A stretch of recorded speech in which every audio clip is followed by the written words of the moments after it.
नमस्कार दोस्तों, कैसे हैं आप सब। आई होप कि आप सब अच्छे होंगे। दोस्तों, आज हम बात करने वाले हैं बिहार तकनीकी सेवा आयोग में प्रयोगशाला सहायक के द्वारा नियमित नियुक्ति की विज्ञापन जारी किया गया है, जिसमें कौन-कौन लोग भर सकते हैं, कौन-कौन लोग नहीं भर सकते हैं। ये सब चीज़ के बारे में चर्चा करेंगे। क्या इसका फीस रहने वाला है फॉर्म भरने का, और किस-किस को आरक्षण का लाभ मिलेगा, क्या इसका आयु सीमा होगा, ये सब चीज़ पे हम इस वीडियो में बात करेंगे। तो दोस्तों, आइए हम समझते हैं। दोस्तों, यदि योग्यता की बात करें तो अखिल भारतीय तकनीकी शिक्षा परिषद AICTE नई दिल्ली से मान्यता प्राप्त संस्थान द्वारा नियमित कोर्स में आप डिग्री किए हो, ऐसा होना चाहिए। नॉन डिस्टेंस मोड, यानी कि आप डिस्टेंस से आपका डिग्री नहीं होना चाहिए, या फिर विश्वविद्यालय अनुदान आयोग के प्रावधान के अंतर्गत विश्वविद्यालय डीम या डीम्ड टू यूनिवर्सिटी द्वारा नियमित कोर्स में आपका डिग्री होना चाहिए। तो दोस्तों, इसका पे लेवल 6 है और वेतन 35,400 दिया जाएगा। और इसमें ध्यान रहे, बिहार राज्य के मूल महिला को 35% आरक्षण का लाभ भी मिलेगा। न्यूनतम उम्र सीमा 18 वर्ष रखी गई है। अधिकतम उम्र सीमा की बात करें तो अनारक्षित वर्ग के जो है उनके लिए 37 वर्ष रखा गया है। अनारक्षित महिला के लिए 40 वर्ष रखा गया है। पिछड़ा वर्ग, अत्यंत पिछड़ा वर्ग पुरुष और महिला के लिए अधिकतम 40 वर्ष रखा गया है। अनुसूचित जाति, अनुसूचित जनजाति पुरुष या महिला को 42 वर्ष रखा गया है। आयोग द्वारा मैट्रिकुलेशन या समतुल्य प्रमाण पत्र में अंकित उम्मीदवार के जन्म तिथि की मान्य की जाएगी। मतलब आपका जो मैट्रिक में आपका जो भी डेट ऑफ बर्थ है, उसके आधार पर ही आपको काउंट किया जाएगा एज का। तो इसमें क्या है कि आपको यदि दिव्यांग कोटे से हैं तो आपको उम्र सीमा में 10 वर्ष की छूट मिलेगी। दोस्तों, ये एज की बात रही। अब हम आगे बात करते हैं आरक्षण की। तो आरक्षण उसी उम्मीदवार को मिलेगा जो बिहार राज्य के मूल निवासी हो, और जो बिहार के मूल निवासी नहीं है उन्हें इसका लाभ नहीं मिलेंगे। अनुसूचित जाति एवं अनुसूचित जनजाति के उम्मीदवार को निम्नलिखित प्रमाण पत्र जमा करना होगा, जैसे जाति प्रमाण पत्र, अस्थायी प्रमाण पत्र, मूल निवासी यानी निवास डोमिसाइल प्रमाण पत्र कहें तो।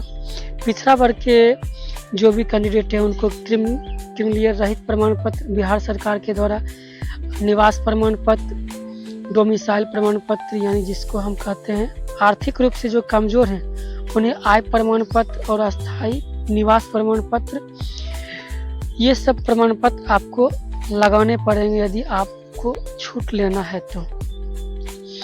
ये दोस्तों, यदि आप छूट नहीं लेंगे तो फिर बाद में इसका दावा करेंगे, प्रमाण पत्र जमा नहीं करेंगे तो इसका बाद में आपको लाभ नहीं मिल पाएगा। ये चीज़ ध्यान रखें।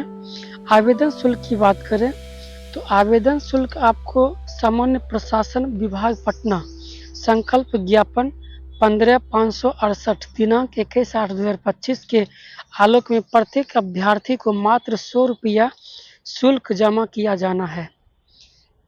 मतलब आपको ये कह रहा कि कोई भी प्रकार का कैंडिडेट है उनको 100 रुपया आपको देना पड़ेगा। और हम बात करें इसका चयन प्रक्रिया, यानी किस तरह से इसका प्रोसेस होगा, चयन किया जाएगा। तो इसमें आपको देखिए लिखा गया है, लिखित प्रतियोगी परीक्षा एवं कार्य अनुभव के आधार पर चयनित हेतु अभ्यर्थी की मेधा सूची निम्नलिखित प्रकार से तैयार की जाएगी। यानी ये जो है 100 अंक के आधार पर 100 अंक का आपका एग्जाम होगा, जिसमें कि लिखित प्रतियोगी परीक्षा कंप्यूटर बेस्ड टेस्ट होगा जो 75 नंबर का होगा। ठीक है, उसमें क्या है कि 75 नंबर का एग्ज़ाम होगा, उसमें आपको निगेटिव मार्किंग भी रहेगा, 0.25 का निगेटिव मार्किंग रहेगा।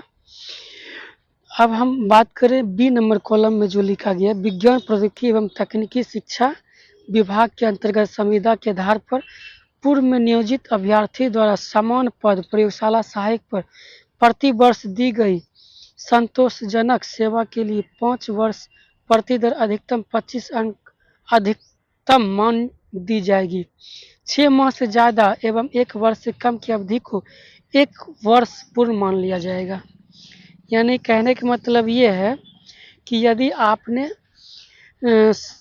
कॉन्ट्रैक्ट पर यानी कि कॉन्ट्रैक्ट बेसिस पर आपने जॉब कर रहा है तो आपको प्रत्येक साल 5 नंबर मिलेगा। यानी मान चलिए 1 साल कोई काम किया तो उसको 5 नंबर मिला, यदि 2 साल किया तो उसको 10 नंबर मिला, 3 साल किया तो 15 नंबर, 4 साल किया तो 20 नंबर, 5 साल किया तो 25 नंबर। ये जो है एक्सपीरियंस यानी कार्य अनुभव के आधार पर वो 25 नंबर मिलेंगे और 75 नंबर का जो एग्ज़ाम होगा वो मिलेंगे। तो दोस्तों एग्ज़ाम जो होगा अभ्यर्थी द्वारा लिखित प्रतियोगी परीक्षा प्राप्तान के लिए प्राप्त कुल अंकों का प्रतिशत को 0.75 से गुना करके अवधारित किया जाएगा। किसी अभ्यर्थियों को कुल 60% अंक प्राप्त हुआ है, मान चलिए आपको एग्ज़ाम में 60 नंबर प्राप्त हुआ है, तो आपको जो है 0.75 से मल्टीप्लाई करके जो मार्क्स मिलेंगे उसके आधार पे आपको मेरिट बनाया जाएगा। ध्यान रहे इसका एग्ज़ाम जो है कंप्यूटर बेस्ड एग्ज़ाम होगा और परीक्षा 2 घंटे की होगी। इसका भी ध्यान रहे, वस्तुनिष्ठ प्रश्न पूछे जाएंगे। अब हम बात करते हैं आगे हम बात करें कि इसमें अभ्यर्थियों को निर्देश दिया जाता है कोई फर्जी या जाली प्रमाण पत्र आधार पर आवेदन नहीं भरें। यानी ये कहा गया है कि कोई भी प्रमाण पत्र दें तो सही प्रमाण पत्र दें ताकि बाद में आपको कोई दिक्कत ना हो, बाद में फर्जी घोषित ना हो, नहीं तो आप पे एफआईआर भी की जाएगी, कार्रवाई भी की जाएगी। ऐसा आपके साथ नहीं हो। तो आई होप कि दोस्तों ये वीडियो आपको बहुत अच्छा और हेल्पफुल लगा होगा। मैं उम्मीद करता हूँ कि आपको ये सारी जानकारी समझ में आया होगा। यदि आप इसी तरह के एजुकेशनल और जॉब अपडेट से जुड़ी जानकारी चाहते हैं तो मेरा चैनल को श्याम जॉब अपडेट को सब्सक्राइब करें, लाइक करें, कमेंट करें और अपने दोस्तों के बीच यह वीडियो को शेयर करें ताकि उन्हें भी ये जानकारी मिल सके।